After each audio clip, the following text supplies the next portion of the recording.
a celebration on Sunday for the thousands of African migrants who call Las Vegas home.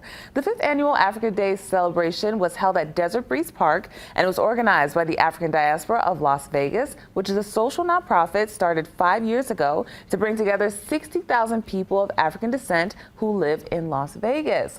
Organizers tell us that the day commemorates the organization of African Union of more than 30 countries, which celebrates the freedom of the countries from colonial rule.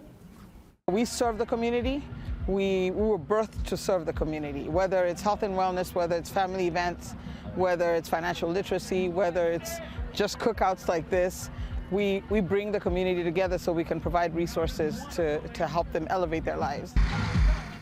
And the celebration included food, vendors, dance, crafts, drum circles, African clothing, jewelry, and more. There was also resource tables and a corner for kids.